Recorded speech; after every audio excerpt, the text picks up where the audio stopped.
Myles Garrett didn't just question coaching, he exposed them. After the Browns' demoralizing loss to the Titans, Garrett openly called out the game plan, revealing that coaches had the defense fixated on rushing the quarterback, completely ignoring the Titans' most obvious weapon, the run. This wasn't subtle critique. It was a pointed indictment of the staff so locked into a strategy that they failed to adjust, even as Tennessee gashed them repeatedly on the ground. If you're into the real story and all the messy twists they don't show on highlight reels, go ahead and subscribe. And if you're sticking around to see how this Browns QB chaos plays out, you should definitely be subscribed. Garrett's comments painted a picture of confusion, miscommunication, and zero accountability inside the Browns locker room. The real gut punch? Garrett wasn't just venting. His words pointed to a team fractured from within, where elite players like Shedeur Sanders can throw for 350-plus yards and 4 touchdowns and still face organizational roadblocks. When Lou Charles Bentley calls out management for inventing boxes that Sanders hasn't checked, it's not just ridiculous, it's revealing. Talent is flourishing in spite of the structure, not because of it. The issue isn't the players, it's the people in charge refusing to get out of their way. The Cleveland Browns just handed the Tennessee Titans their second win of the season, on a silver platter. And no, this wasn't some gritty underdog story. This was a meltdown of epic proportions, a case study in how to snatch defeat from the jaws of potential. You had Myles Garrett, arguably the Browns' most dominant player, openly calling out the coaching staff for a game plan so flawed it might as well have been drawn up by the opposing team. We're talking about a defensive scheme laser-focused on pressuring the quarterback, while somehow forgetting that the Titans could run the ball. And they did, over and over and over again. Garrett didn't hold back. He peeled back the curtain and let fans know the truth. The Browns were licking their chops for a pass rush party, while Tennessee calmly stuck to a run-heavy strategy that made Cleveland's defense look like they forgot how football works. And here's the kicker. This wasn't some shock twist. This was predictable, preventable, yet it happened, and it happened in front of everyone. It gets worse. While the defense was getting gashed on the ground, rookie quarterback Shedeur Sanders was out there cooking. Over 350 yards, 4 touchdowns, a 60-yard bomb that should have been plastered across every highlight reel. Calm under pressure, composed in the pocket, and clearly stepping into a leadership role that the locker room is starting to recognize. Garrett himself said Sanders is coming up big, looking composed, and getting more to ease. That's not just a nod of respect. That's a full-on endorsement from one of the most respected players on the roster.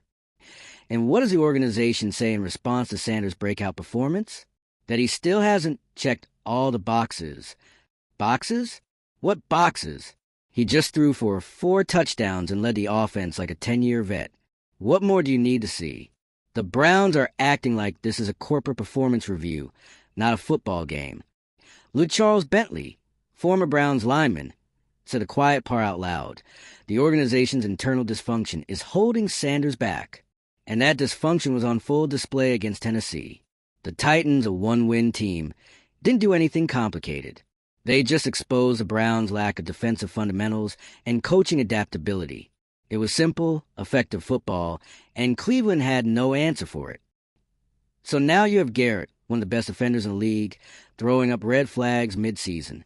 He's making it clear, this isn't just about losing a game. It's about the coaching staff's inability or unwillingness to adjust. The defense was geared up to destroy a passing attack that never showed up, and when Tennessee leaned into the run, the Browns just stood there. That's coaching malpractice. Plain and simple. You can feel the frustration bubbling over. Garrett is performing at a historic level this season. He's doing everything he can on his end. And now he's watching his own coaching staff waste his prime with tactical game plans that don't hold up for a single quarter, let alone an entire game. When your top player publicly says the game plan was flawed and the team wasn't prepared, that's not just a critique. That's an indictment. And it gets deeper.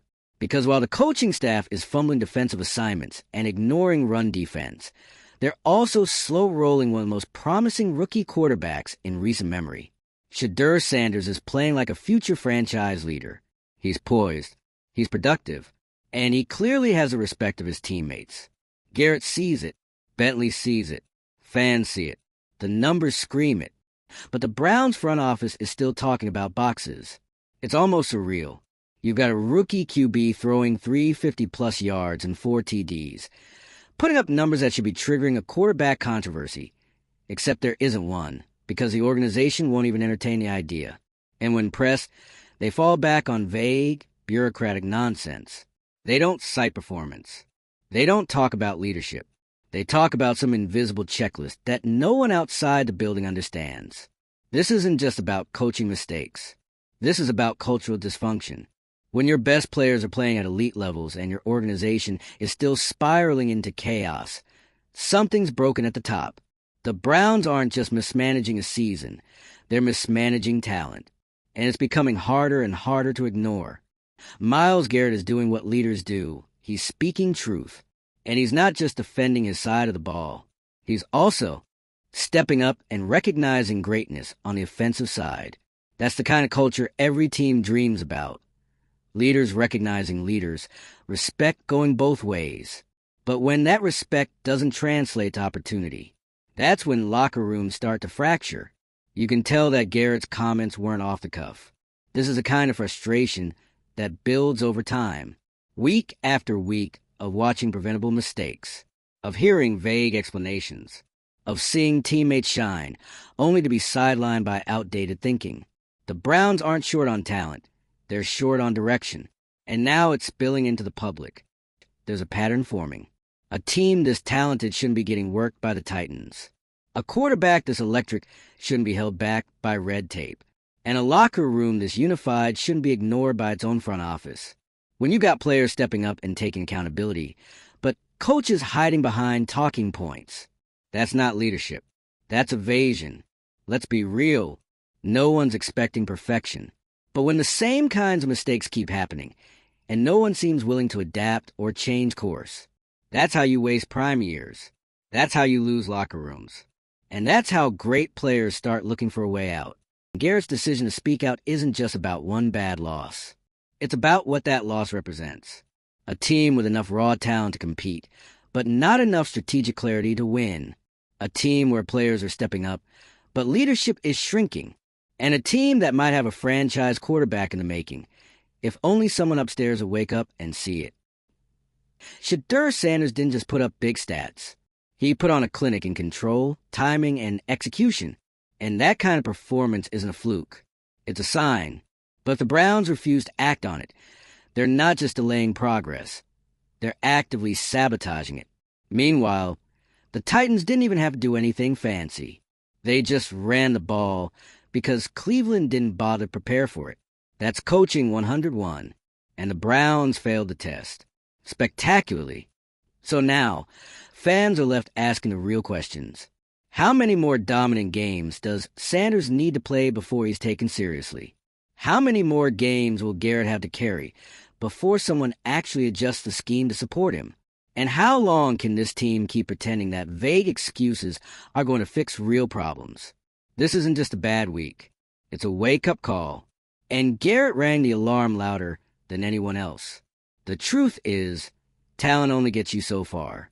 If you don't have leadership that knows how to harness it, nurture it, and support it, you end up right where the Browns are, wasting elite performances on a system that doesn't know how to win. You got Garrett making history, Sanders showing signs of stardom, and a team stuck in neutral because the people in charge refuse to look in the mirror.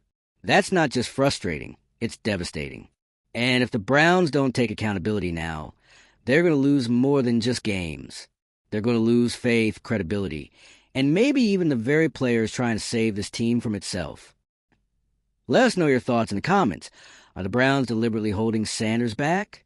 Is Garrett right to call out the coaching staff? And how much longer can this dysfunction continue before something finally gives? If you're tired of watching talent get wasted and want more deep dives into the chaos behind the headlines, don't forget to like, share, and subscribe.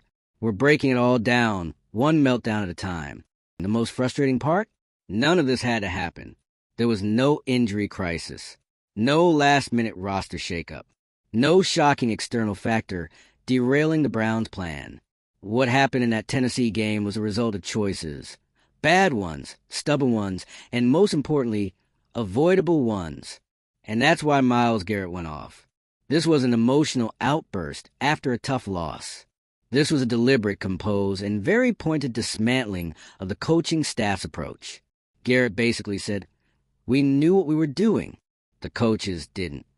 And when your star player is out there drawing a clear line between what the team executed and what the coaches refuse to fix, you're not just dealing with miscommunication. You're dealing with broken trust. Let's call it what it is. The Browns got exposed by a one-dimensional team. Tennessee didn't trick them. They didn't pull off some genius misdirection. They ran the ball because Cleveland's defense was lined up to pressure a quarterback who never had to throw. That's a catastrophic failure in preparation. And even worse, it's a repeated mistake.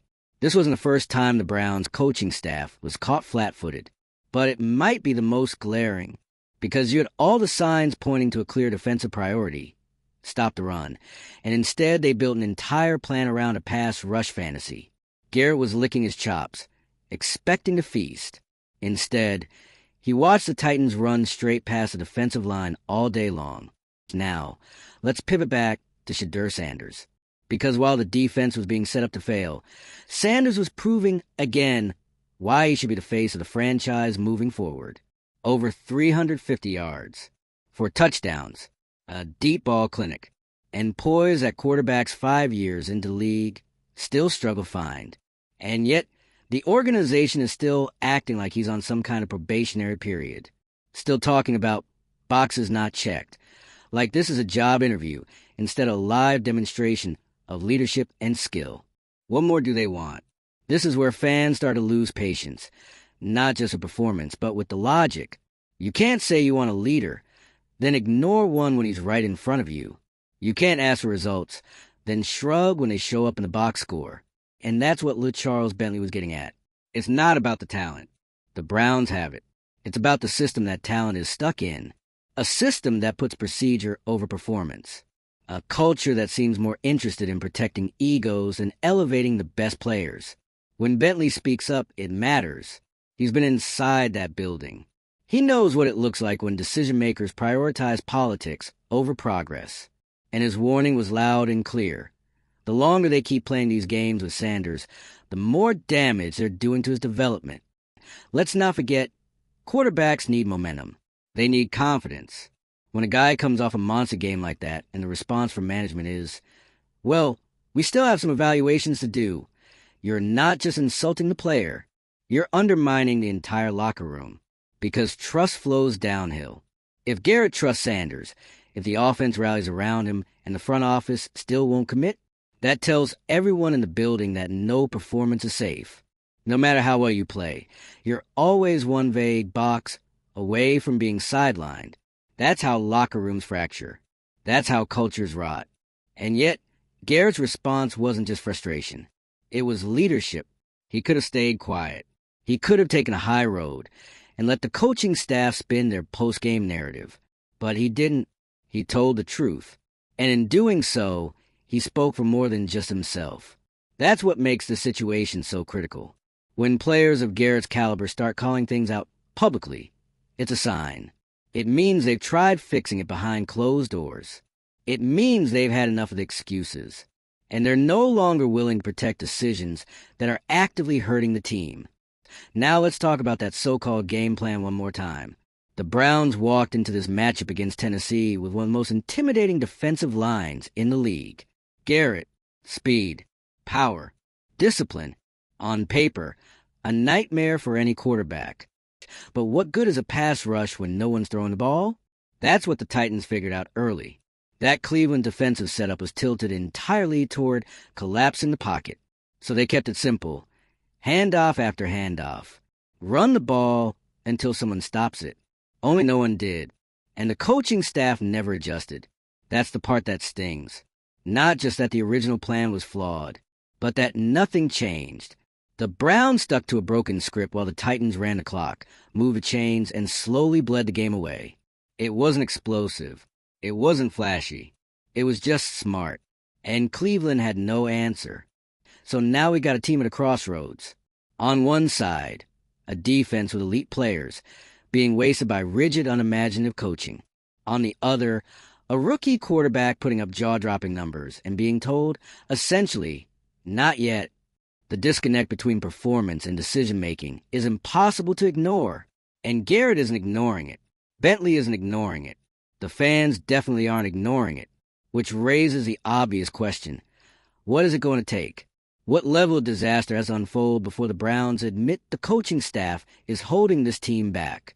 How many breakout games from Sanders have to be dismissed before someone in the front office stops with the corporate speak and just commits? Because let's be honest, this isn't about one game. This is about a trend, a pattern of dysfunction.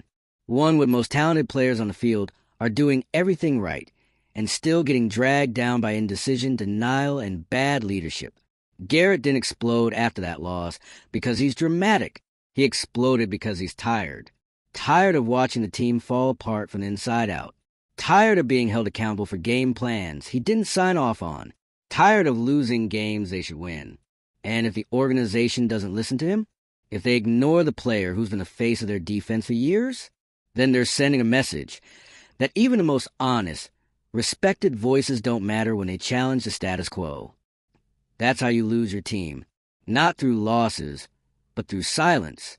Because when the coaching staff lies, when the front office gaslights the media, and when players start turning on each other, the season doesn't just collapse.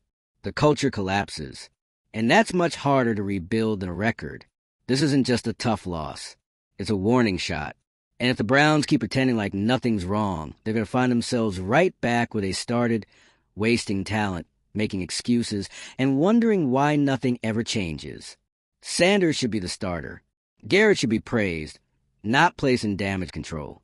And the coaching staff should be answering some very uncomfortable questions right now, not about boxes or process, but about accountability. Because until that happens, nothing else will. There's something especially painful about watching a team with this much talent unravel, not because they lack ability, not because the opponent outplayed them, but because the people in charge of calling the shots refuse to learn. And that's what makes the Browns situation feel less like a bad game and more like a full-blown organizational crisis. Think about it. You've got Myles Garrett, one of the best edge rushers in football, who's out here breaking records, terrorizing quarterbacks, and carrying the defense week after week. He's not just producing, he's leading. And what's his reward? A coaching staff that sends him into games with a flawed blueprint, expecting him to clean up the mess with sheer talent. At some point, even the most dominant player can't cover for a broken system. Garrett said what a lot of fans have been thinking. The Browns were completely geared up for the wrong thing. They bet everything on collapse in the pocket, ignoring the very obvious risk that Tennessee would just hand the ball off and let the clock run. And when that started happening, when the Titans made it clear they weren't interested in testing Garrett through the air, the coaching staff still didn't change a thing. How do you not make a single meaningful adjustment? How do you watch your defense get gashed on the ground repeatedly and still stick with a plan built to stop something the other team isn't even doing? You'd think this kind of collapse would result in some kind of internal reckoning, some kind of moment where leadership says, yeah, we got it wrong. We need to be better. But nope, the message coming out of the building is silence, defensiveness, deflection, which brings us right back to Shedeur Sanders. It's almost poetic in a tragic kind of way.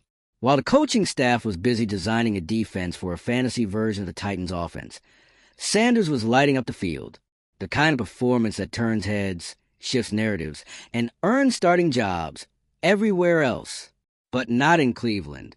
Instead, we get this non-committal, hedging language about evaluations in process and development. They talk about boxes not checked, like we didn't all just watch Sanders put up 4 touchdowns and 350-plus yards against a professional defense.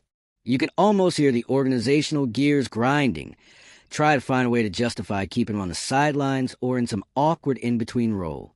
It's like they're terrified of admitting that the rookie might already be better than the plan they had in place.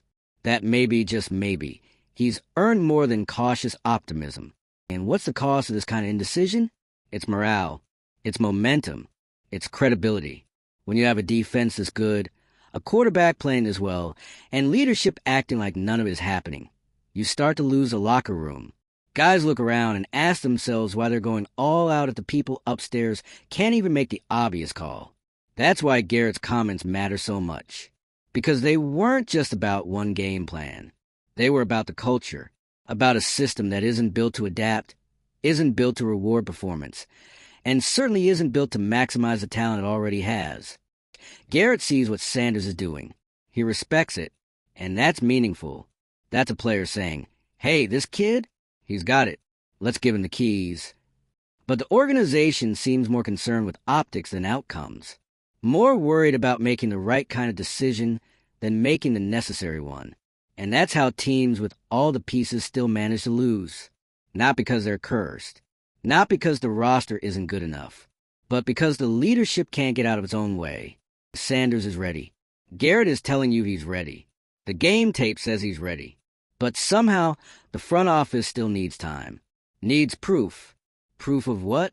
That a guy who just threw 4 touchdowns might be a better option than whatever vague plan you were clinging to? It's exhausting. And it's avoidable. The longer the Browns drag this out, the more they risk alienating the very people trying to save the season. You can feel the tension growing between the locker room and leadership, between the fan base and the front office. This isn't just frustration. It's disbelief. Because if this level of talent can't break through the fog of bureaucratic indecision, what will? The Browns don't need a rebuild. They need clarity. They need courage. They need someone in the building to step up and say, we see what's happening. We're not going to pretend otherwise. Sanders is our guy. Garrett deserves better. And it's time to coach like we actually want to win. But until that happens, this team's going to keep spinning its wheels. 1 week, they're showing flashes of greatness.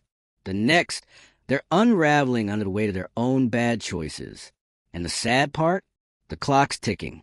Garrett's in his prime. Sanders is rising. The window is open right now. But if the Browns won't act, it's going to slam shut before they even realize what they had. So yeah, Garrett went off, and he was right too, because sometimes the only way to force change is to shine a light on dysfunction.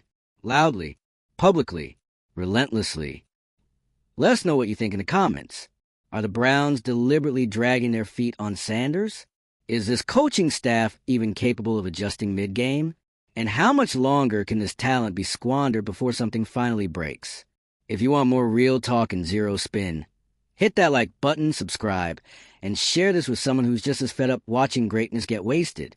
We're not done unpacking this disaster, and something tells us neither is Myles Garrett.